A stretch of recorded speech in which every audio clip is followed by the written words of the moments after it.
Hey, Miriam, are you okay? Ugh. Okay. I'm so mad I could smash a tiny bug, spilling several drops of a hot cocoa all over the floor. How could he embarrass me in class like that, in front of everyone? Her tiny cocoa is a delicious treasure, so you know that this breakup is no joke, even if the source of her frustration is such a silly boy. I know that you know this, but I'm gonna say it out loud. You don't need anyone. My character's one to talk. Me and you, we're gonna cruise through this final test and hit the carpool lane to Success City. Yeah, I'm gonna throw her down under the bus one more time in the worst way possible. Miriam brightens up. Miriam brightens up, imagining the world rushing through her short bangs, but she hesitates to embrace the feeling all the way. You're not going to settle up on Colonel Sanders' stallion and ride off into the sunset without me. Of course not! Well, maybe sorta, but I'm not sure there's a pony out there with your name on it and a ranch big enough for both of us and whoever else we want to bring. What? If it's not Pop or Clank or anyone else you meet today, tomorrow, this whole year, so what? You're a special person who shouldn't settle for the first someone to show a little interest anyhow. My character's one to talk. Miriam gives you a big hug and wipes tears from her cheeks. I should really review my menu today. I'm going to make this a very special soup. And I bet that Professor Dog's going to love it up. While you were pep-talking Miriam, you completely missed lunch, but that's okay because you had a better idea how to spend time before your exam. You decided to head to the arena early to practice a dish. That's it, the location of your final challenge. A test of will, a test of courage, a test of talent, and a chance to beat the pants off of Van Van, the supposed madman, and his eviler counterpart, Ashley. As planned, you begin to run through a quick test of recipe you've been working on. Ozzu's famous chicken pot pie. You've been practicing for months. Making this dish comes second nature to you, and you're able to quickly get a fresh pot pie in the oven, but as soon as you do, your cram session is interrupted by Colonel Sanders. Ozzy, what are you doing here? There's still time before the final exam. Oh, just taking it all in. I'm big into visualizing success. I'm looking at my station and picturing victory. The pot pie has begun to bake and the smell is filling the space around you. Visualizing, huh? That's too bad. I was hoping you were here cooking something delicious. You usually happily share your food with anyone who's hungry, but the last time you let Colonel Sanders get in your head, it cost you a cook-off. You decided that it's time to put your cooking above your romantic desires, but that decision gets hard to stick to when the oven timer goes off behind you. Ignore it like there was no sound at all. Fess up about your practice dish. I guess fess up. Okay, you got me. I'm doing a little bit more than visualizing. I know, my nose can smell a pot pie from 400 yards. That's an oddly specific distance, but you expect nothing less from such an oddly specific man in an oddly specific dating sim. You know that it was a pot pie from the smell? Not just a pot pie, but a chicken pot pie with an all-butter crust. And my nose is telling me something else. Oh no, is it burning? Ah, no, I can smell that it was made with a heaping helping of TLC. But it'll probably start burning any second if you don't pull it out. Yes! The moment of truth. Wow!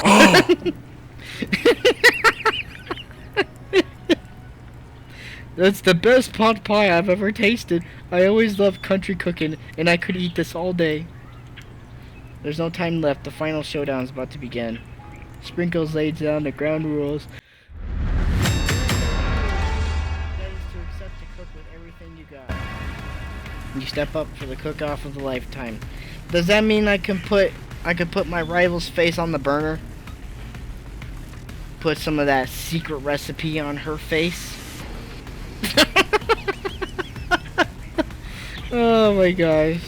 You step up for the cook-off of a lifetime. I mean, did they ever clean up the student corpse on the floor? He's probably still there, just, on the floor here, just, probably like green and smelly, but no one can like smell him because of the smell of burning ovens or something. I don't know. You decide that mac and cheese plus the pot pie you've been practicing are the dishes that'll push you over the edge to victory. Meanwhile, both Van and Ashley are prepping wildly elaborate dishes per their usual overtop selves. Miriam has her giant magnifying glass and several sets of tweezers. She's definitely prepared to go big going small. Colonel Sanders seems to be harnessing his 11 herbs and spices, but he's trying to find a way to improve on something perfect. His original recipe, copyright fried chicken. It's got the copyright symbol and everything. The intensity in the room starts at full 10 out of 10 with a frenzy of action. Everyone is calling out really cool special cooking moves as they prepare their food. Wow, this is getting serious. Colonel Sanders batters his chicken as it levitates through the air. Miriam furiously injects ingredients into an itty-bitty pot of broth. Best friend bastard blaster! Van flexes his pectorals as he chops open a sea urchin. Let's rock and Lloyd! Ashley scoops her pastries off the tray with lightning scoop. Shallow personality spatula! Even Clank gets in on it. Beep boop, beep boop, beep boop.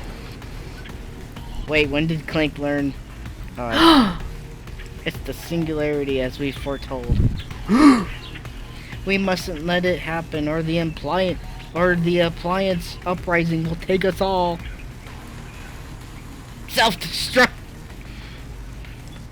Van quickly unplugs Clank and rolls him out to the back door of the arena. As you frantically prepare your dish, you notice Ashley has her spell book out, and she's going to use some dark magic to turn the tide. You've got a book of your own, and you're desperate not to see her win another battle. Should you take this opportunity to fight magic with magic, even if it's certainly evil magic? Do it the hard way, like Colonel Sanders says to.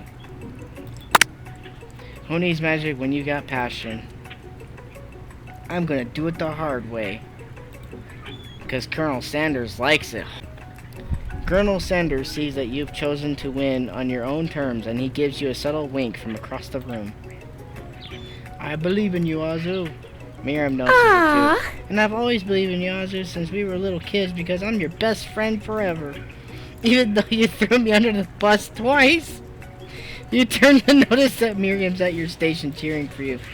Miriam, what about your dish? If you're here chewing, who's cooking? Tiny food, short cook time. I'm actually already done, so I thought I'd help you. Oh, that's sweet, but Miriam tosses a handful of spices directly into your boiling noodles. It's the secret ingredient. However, she doesn't know that you lied and the ingredient was made. Oh no! Where in the world did she get an eye of newt from? The boiling pot explodes, sending Miriam flying backwards. The watery noodles begin swirling in the air, bubbling into a dark cloud that thickens and congeals before your very eyes. It is I, Steve, the spork monster. Steve, what happened to Borko? You're not here to battle me, are you? We spork monsters are many. I think Borko had the day off, but you have conjured Steve, and I hate to battle. So I'd say you're doing pretty alright. Oh hey, you're in the middle of a cooking competition.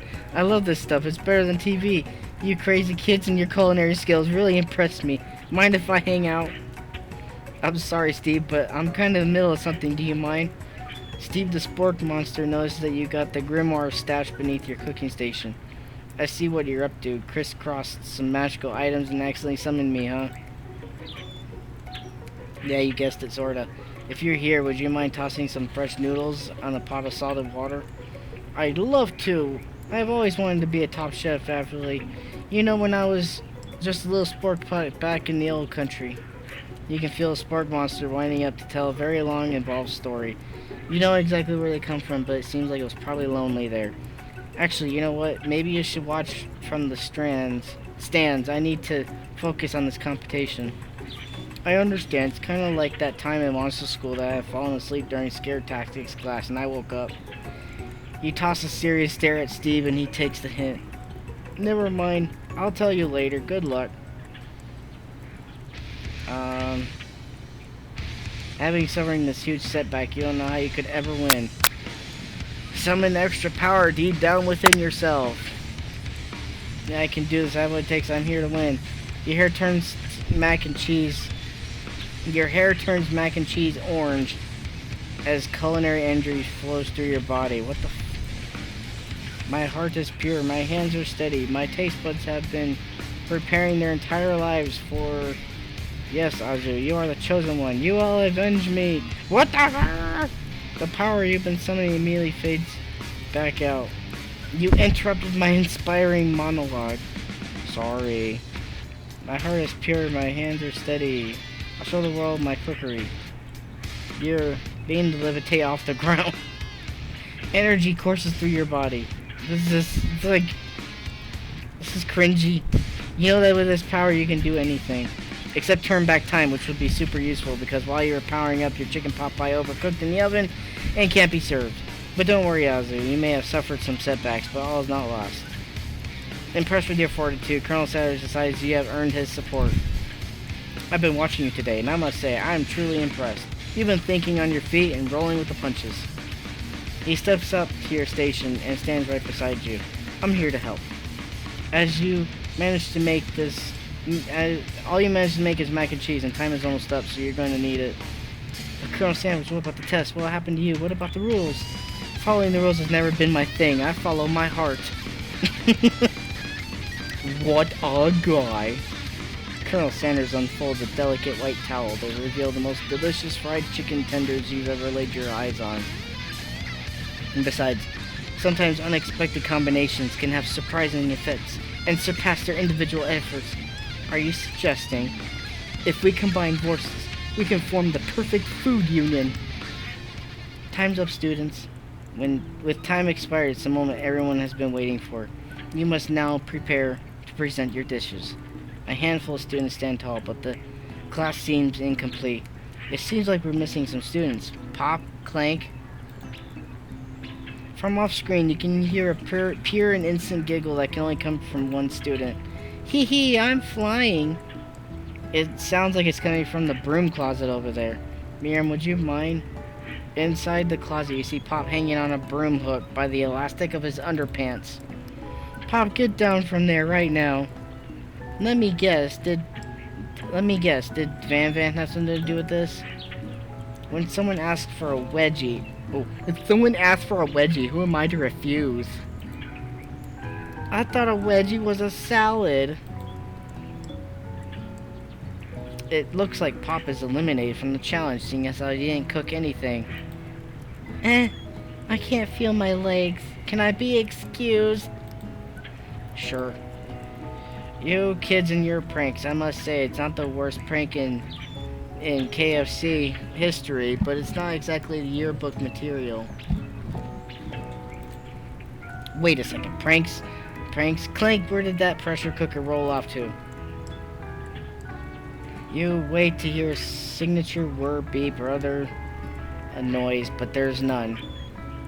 Somehow he must have gotten unplugged, I guess. We'll have to figure that one out later.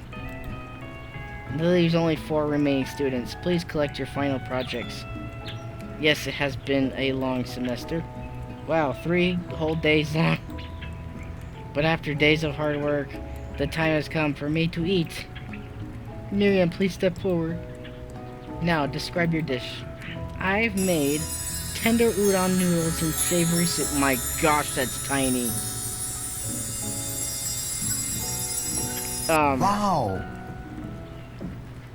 Wow. I thought she was gonna make like quiche or something, but this is ridiculous. This is like doll-sized meals. This is a meal that's big enough for Barbie. I think the only person that would love it is a Barbie-sized Naruto. My word, it's so delicate. Is that a teeny tiny Naruto Maki's I spy afloat of its itsy bitsy bowl? Yes, Chef. Please call me Sprinkles. Chef is my father's name. Yes, Sprinkles, and some green tea I made from baby tea leaves that I picked up myself. Sprinkles carefully sniffs around the dish before opening his mouth, letting just the tip of his pink dog tongue dip into the bowl. Sublime. Would anyone else like a taste? Oh, come on, I'm not one of those dogs who doesn't floss. I even have a really cute electric toothbrush for dogs. Fine, I'll enjoy it all by myself. And in a flash, the entire meal has been devoured. Not that it took much. It was less than a thimble's worth of soup. A+. Really, rarely do I taste a dish with as much love poured into it as yours. Miriam is overjoyed. She gives you a huge hug. Thank you, Azu, for helping me to believe in myself. Van, you're up. Now describe your dish. I made a uni over smooth aged custard and then axe-hewn urchin shell topped with caviar. That actually does not look good.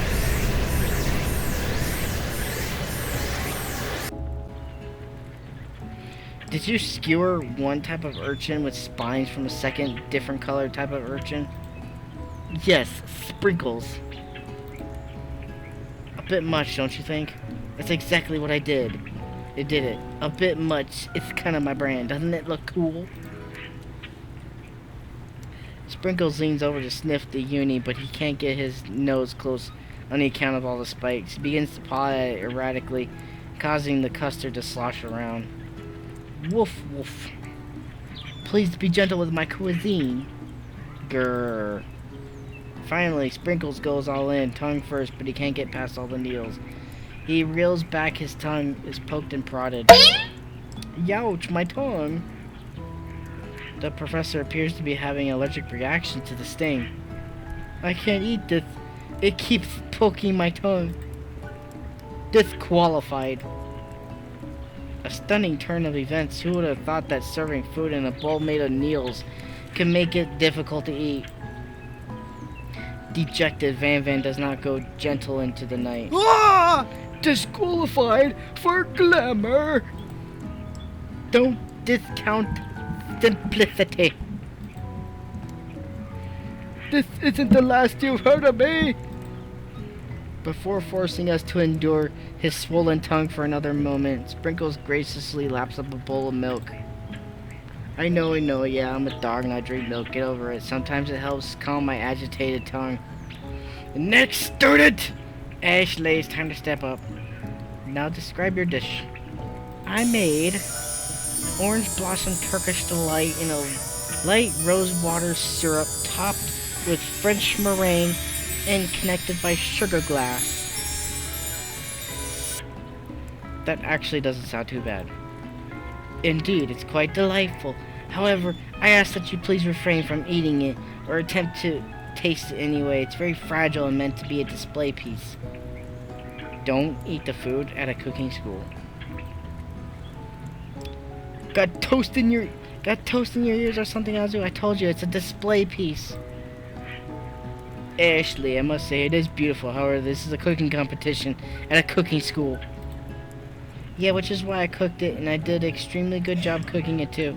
I didn't realize that we were having an eating exam. If I wanted to be judged on eating, I'd go to College of Eating, School of the Hungry.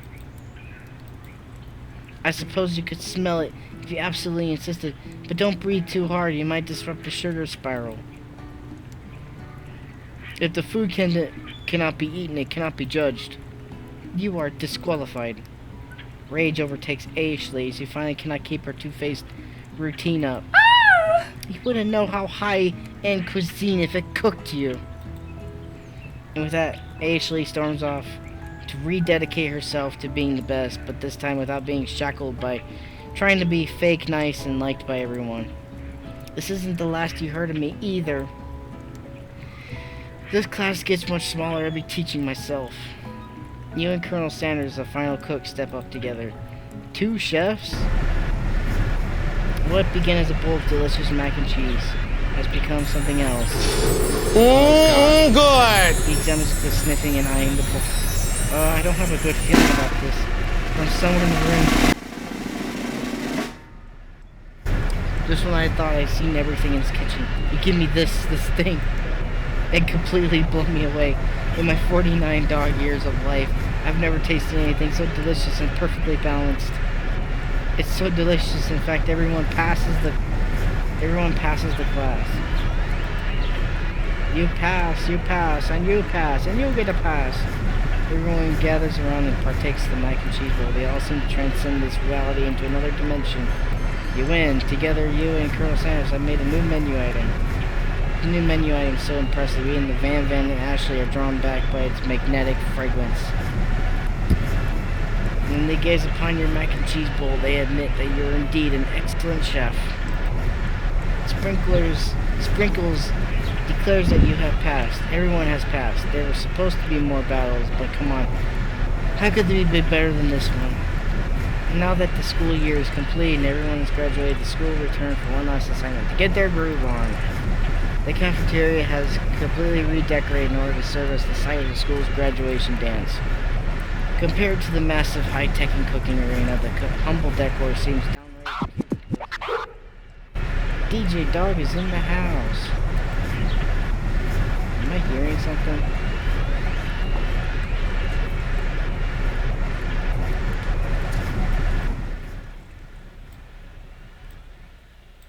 I think it's getting I just noticed the noise is really loud.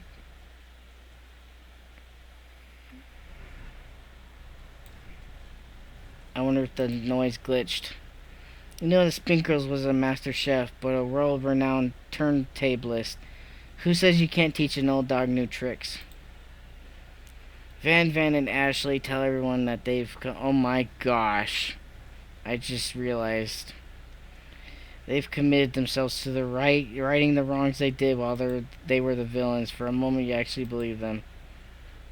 Not another haunting. No ghosts allowed at the graduation. It's clearly written at the school's bylaws. I was never actually a ghost. It was all a trick to get you to finally notice me. Oh, amusing. And now that everyone is together. It's the Spork Monster. He's totally mellowed out. Everyone, the Spork Monster is no more. From here on out, I prefer that everyone refer to me by my new name, Party Monster. Student tries to finish what he had to say, but... His name is Student! it's just Student. Tries to finish what he had to say, but everyone is too wrapped up talking to Spork. Sorry, Party Monster. Dejected, Student walks off. So long, Student.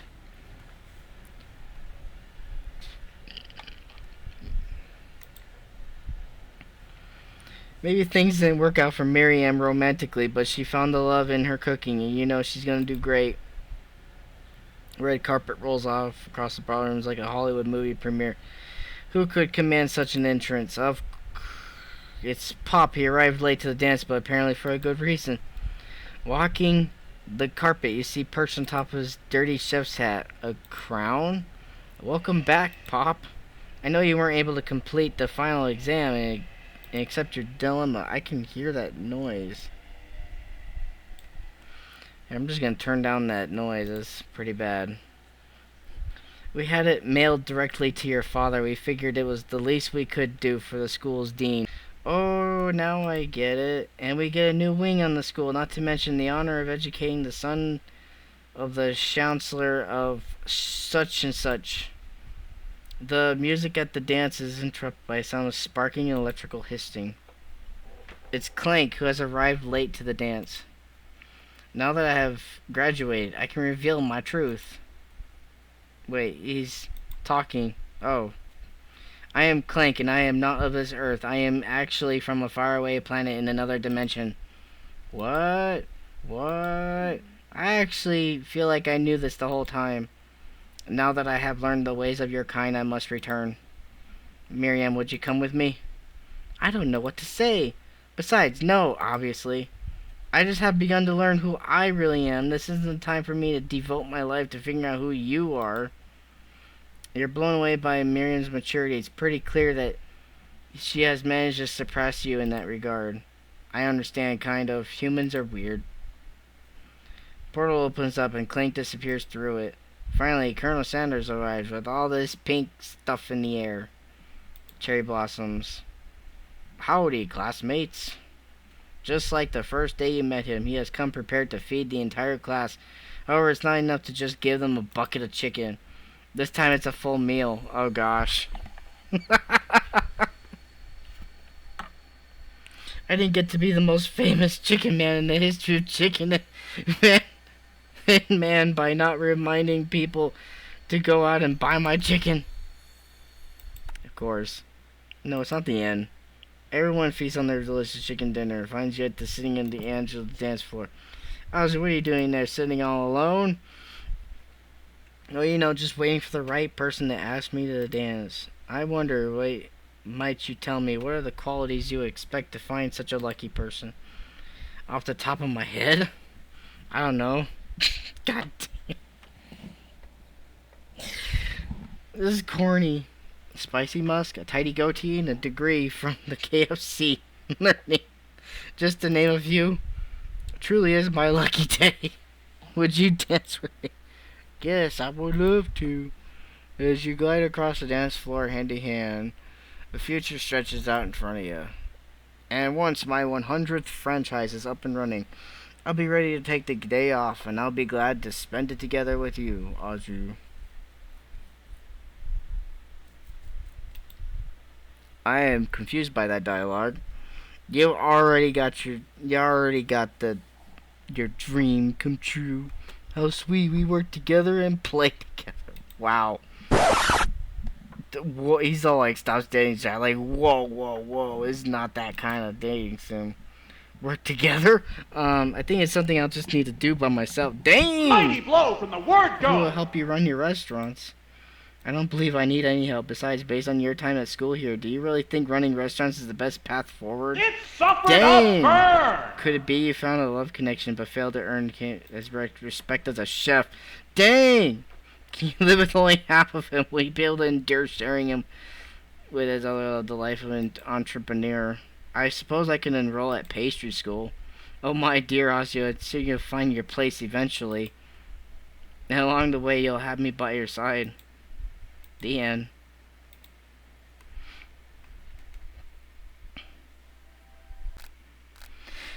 I could probably go back later for the other endings, maybe.